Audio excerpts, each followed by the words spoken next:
구약성경 창세기 12장 10절로 20절 말씀,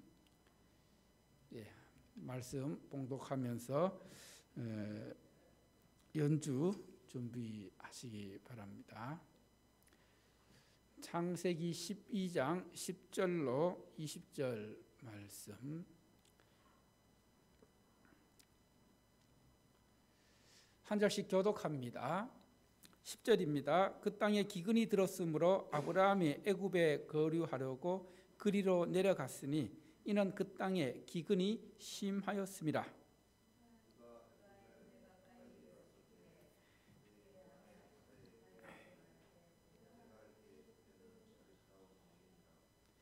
애굽 사람이 그대를 볼 때에 이르기를 이는 그의 아내라 하여 나는 죽이고 그대는 살리리니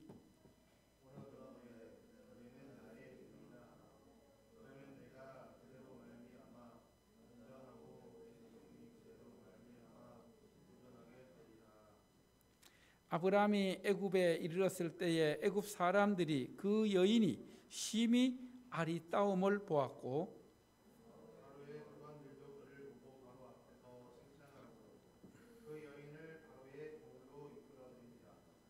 이에 바로가 그로 말미암아 아브라함을 후대함으로 아브라함이 양과 소와 노비와 암수 나귀와 낙타를 얻었더라.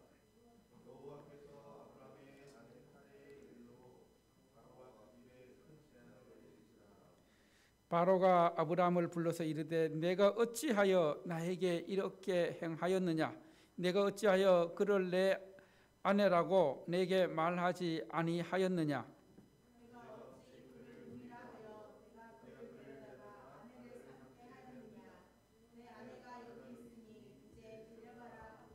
합독합니다. 바로가 사람들에게 그의 일을 명하매 그들이 그와 함께 그의 아내와 그의 모든 소유를 보내었더라.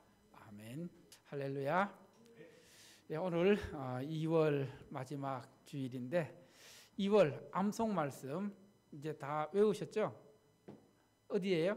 창세기 12장 2절 한번 띄워보세요. 말씀 창세기 12장 2절. 한 달 동안 암송을 했는데 이제 오늘쯤은 다 할 수가 있어야 됩니다. 자, 우리 한번 같이 저를 따라합시다. 내가 너로 큰 민족을 이루고 내게 복을 주어 내 이름을 창대하게 하리니 너는 복이 될지라. 창세기 12장 2절 말씀. 자, 이제 끝까지 한번 갑니다. 시작. 내가 너로 큰 민족을 이루고 내게 복을 주어 내 이름을 창대하게 하리니 너는 복이 될지라. 아멘. 창세기 12장 2절 말씀. 자, 옆에 있는 분들에게 인사합시다. 당신은 복입니다. 하나님의 복입니다. 복의 통로입니다. 그 복을 잘 나누어 주십시오. 그 복을 잘 흘려 보내십시오.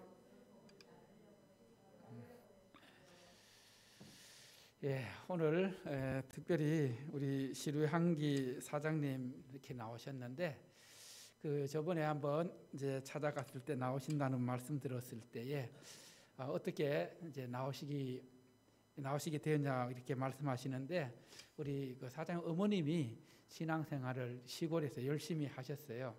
작년에 돌아가셨는데 그러면서 어머니가 다니던 교회 한번 가서 꼭 예배 드리고 싶다 그렇게 말씀하시는 거 들어보면서 어머니께서 얼마나 저 아들을 위해 기도를 많이 하셨을까. 그 아들 교회에 와서 예배 드릴 수 있는, 그래서 어떻게 보면 또 천국에서 보시고 참 기뻐하시는 그 모습이 그려집니다. 이렇게 어머니의 기도 언젠가는 응답되어진다는 거, 그래서 그 참 감사하고 다시 한번 귀한 발걸음 해주셨는데 박수로 우리 격려하겠습니다. 감사합니다. 우리가 결혼을 해서 이제 가정을 이루고 자녀를 낳으면은 자녀를 양육하는데 그 자녀를 양육함에 있어서 몇 가지 자녀의 양육 형태가 있는데 그 중에 유아형의 자녀들이 있습니다. 유아형은 어떤 자녀들이냐 하면은 부모들이 자녀의 모든 필요를, 자녀의 모든 생각을 먼저 알고 알아서 다 해결해 줍니다. 다 해결해 주고 채워 줍니다. 말하기도 전에 너 이거 필요하지? 이렇게 해서 다 채워 주고 사주고 다 이렇게 해결해 주게 됩니다. 이 자녀 스스로가 무엇을 할 수 있는 것이 아니라 부모님이 다 알아서 해줍니다. 그렇게 되다 보니까 자녀는 부모를 지나치게 의존하게 됩니다. 어떤 문제를 만났을 때에 자기 스스로 대처해 나가거나 그리고 또 해결할 능력이 없습니다. 누가 다 해주기 때문에? 부모님이 다 해주기 때문에. 그래서 무엇을 스스로 결정하거나 책임질 일이 있어도 자기 스스로 결정을 하지 못합니다. 꼭 누구에게 물어봐야 돼요? 부모님께 먼저 물어봐야 됩니다. 그래서 이 자녀들은, 이렇게 자란 자녀들은 자기의 꿈보다는, 자기의 소망보다는 누구의 원하는 삶을 살게 돼요? 부모가 원하는 삶. 그래서 자립심도 없고 존중감도 없고 자존감도 낮습니다. 이 자녀들이 사회로 나갔을 때에 어떻게 될까요? 사회로 나가게 되면은 부모로부터 그런 것들을 다 받지 못하잖아요. 그 어떤 문제에 부딪히거나 어떤 문제를 만났을 때에 해결할 능력도 없고, 그러다 보니까 또 사회생활하면서도 관계를 잘 맺지 못하고 또 책임감도 없고, 이런 자녀들이 어떻게 될까요? 나중에 우리가 소위 말하는 마마보이가 되는 그런 경향을 보게 됩니다. 그래서 이 유아형의 자녀들을 온실에서 자라는 하초에 비유할 수 있습니다.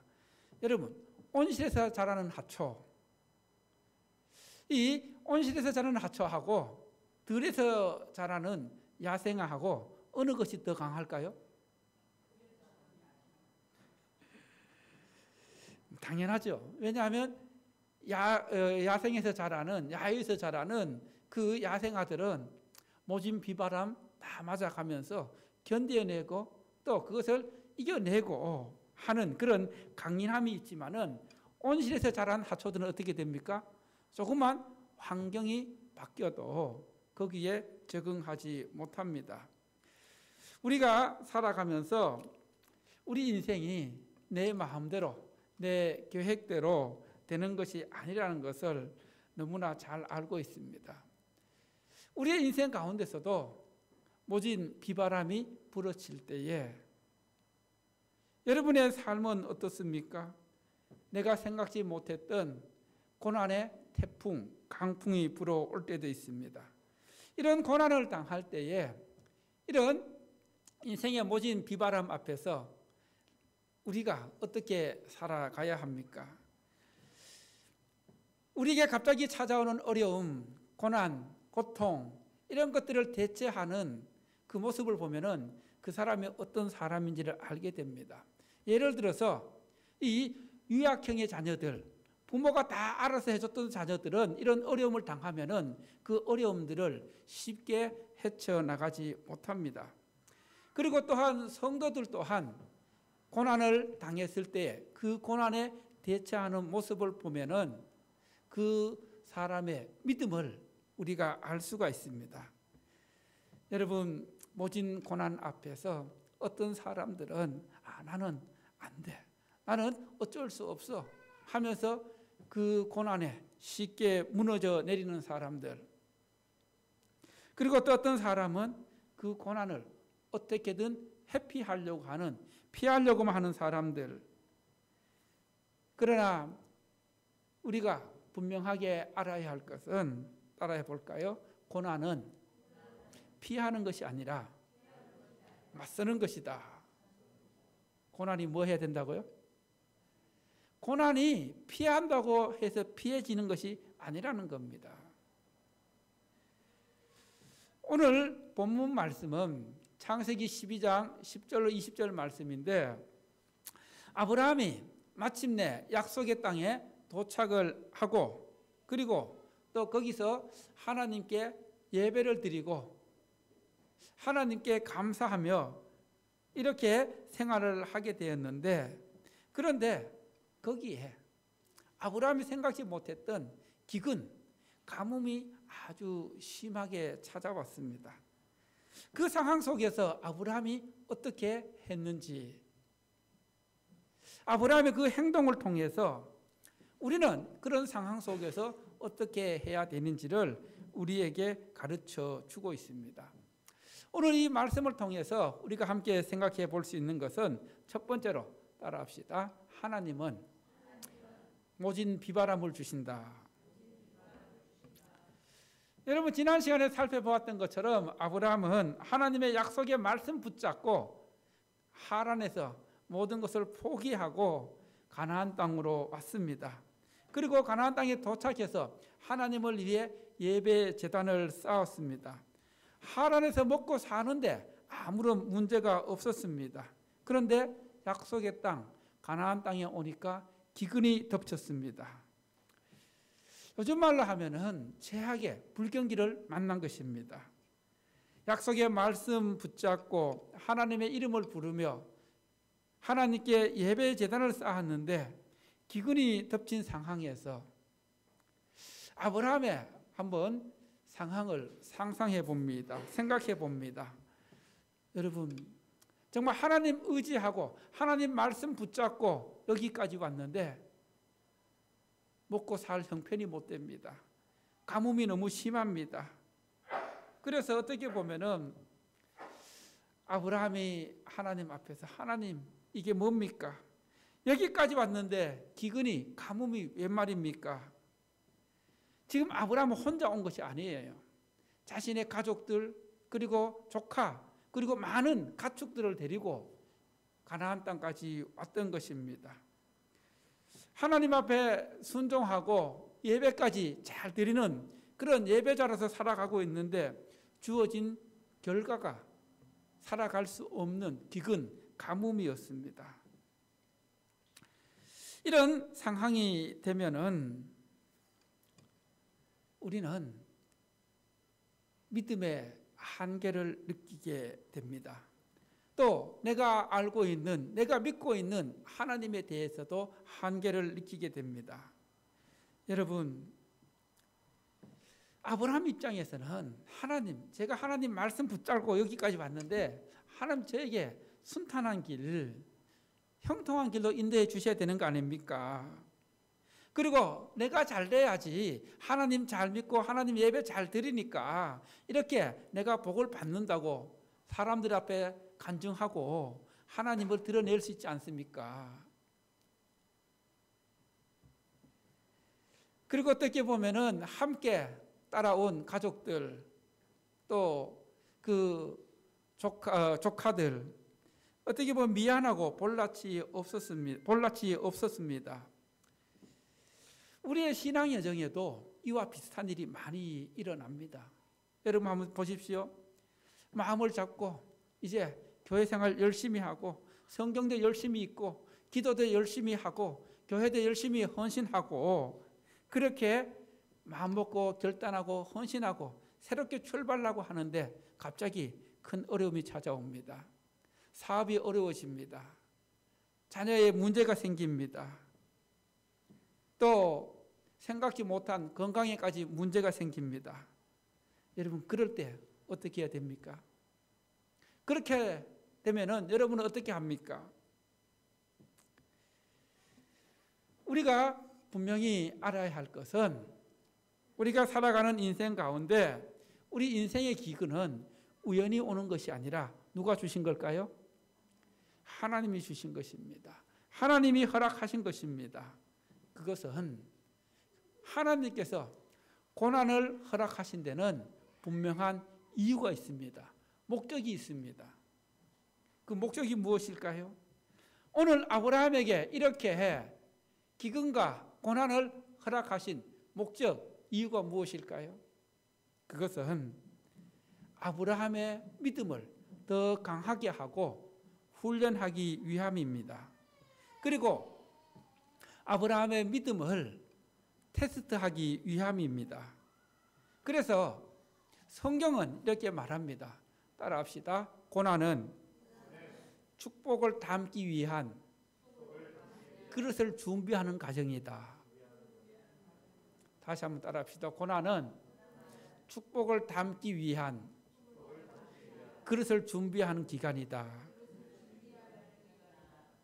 여러분, 고난을 통해서 고난 후에는 우리가 그 고난을 믿음으로 잘 통과하면은 그 뒤에 하나님께서 뭘 주신다고요? 복을 주신다는 거예요. 그래서 고난 후에는 반드시 뭐가 있어요? 하나님의 놀라운 은혜와 복이 함께 한다는 것입니다. 우리가 이 하나님의 예비하신 복을, 은혜를 누리기 위해서는 그 고난을 믿음으로 잘 통과해야 합니다. 그리고 믿음으로 잘 통과하기 위해서는 믿음으로 잘 훈련되어지고 말씀으로 훈련되어져야 한다는 것이죠. 여러분, 훈련되지 않는 믿음은 쉽게 무너집니다. 모래 위에 세운 집, 이런 비바람이 불어치면 어떻게 될까요? 쉽게 허물어집니다. 우리의 믿음 또한 마찬가지입니다. 모래와 같은 거기에 우리의 믿음을 쌓으면은 쉽게 허물어집니다.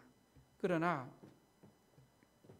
반석 같은 든든한 반석 위에 믿음을 세워 나갈 때에 그 믿음은 어떤 비바람이 몰아쳐도 쉽게 무너지지 않는다는 것입니다. 이렇게 고난을 믿음으로 통과하기 위해서는 믿음의 훈련, 말씀의 훈련, 기도의 훈련이 필요하다는 것을 오늘 우리에게 가르치고 있는 것입니다.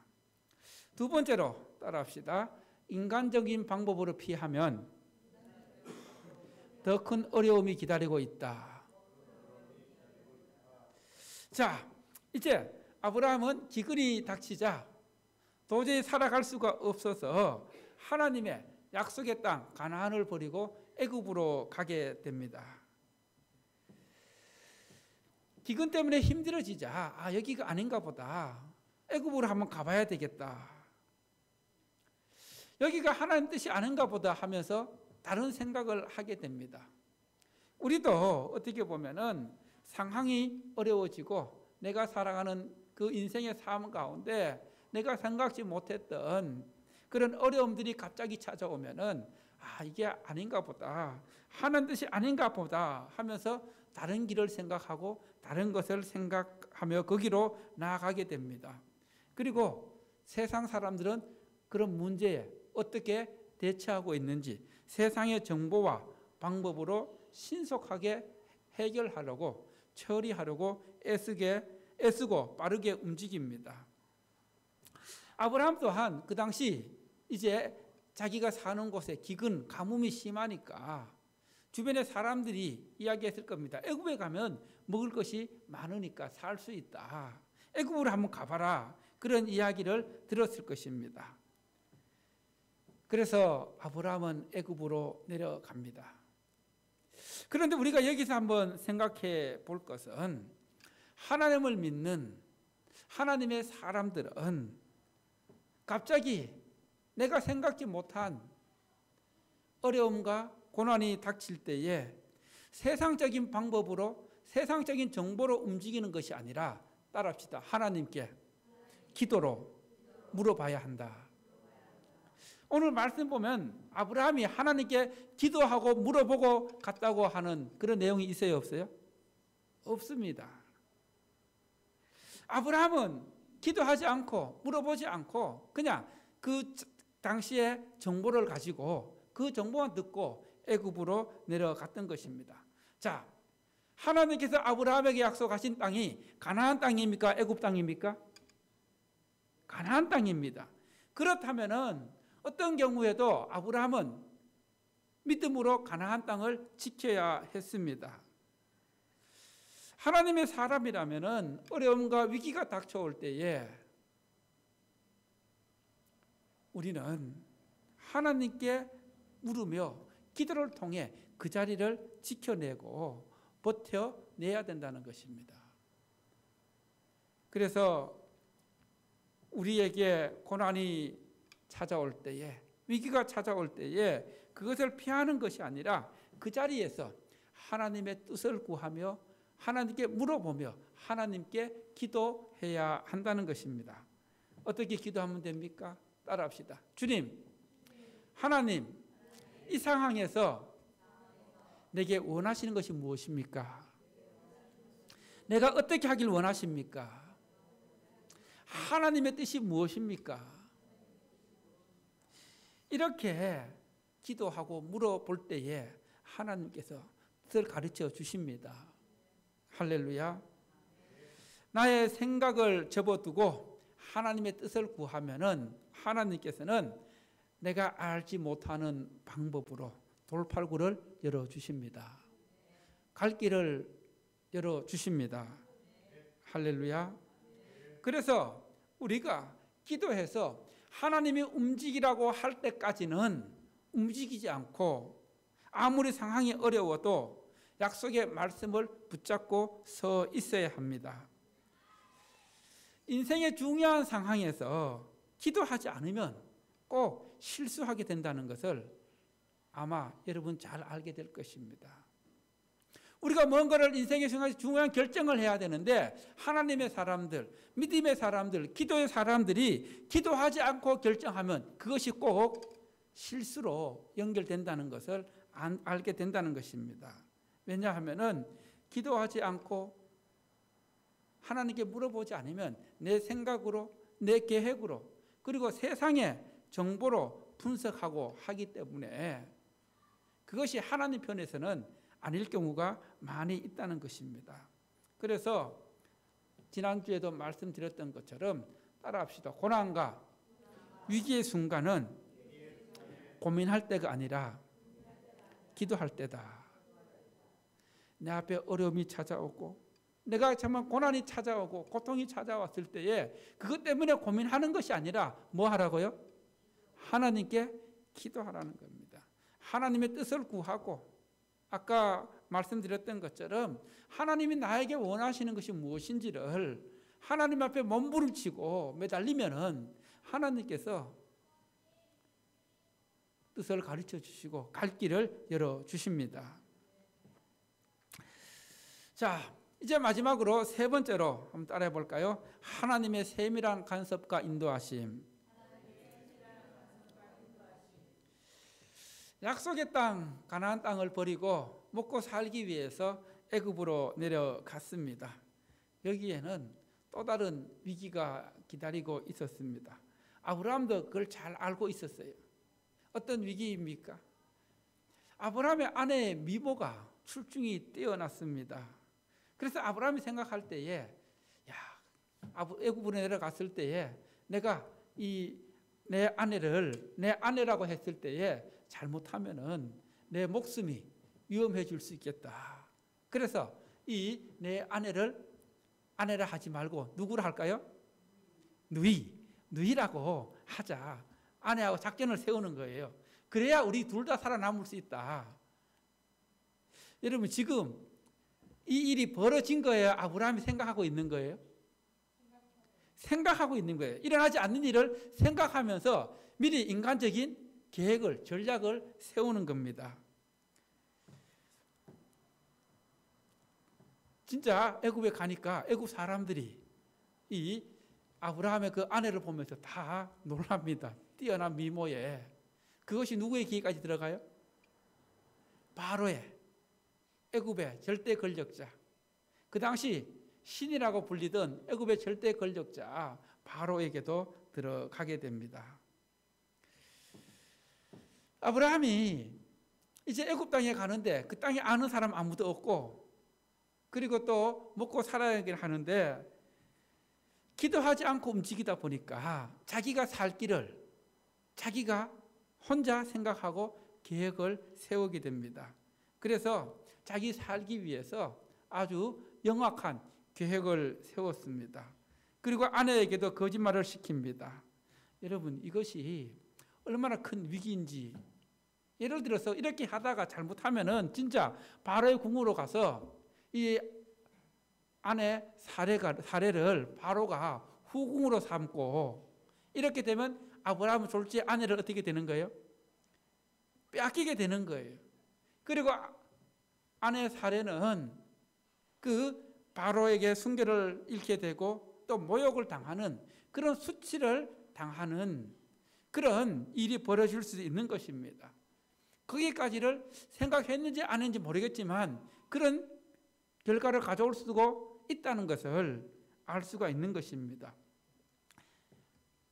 바로가 가나안에서 온 아브라함과 함께한 누이, 일단 누이를 했으니까 누이가 예쁘다는 얘기를 듣고 궁으로 불러드립니다.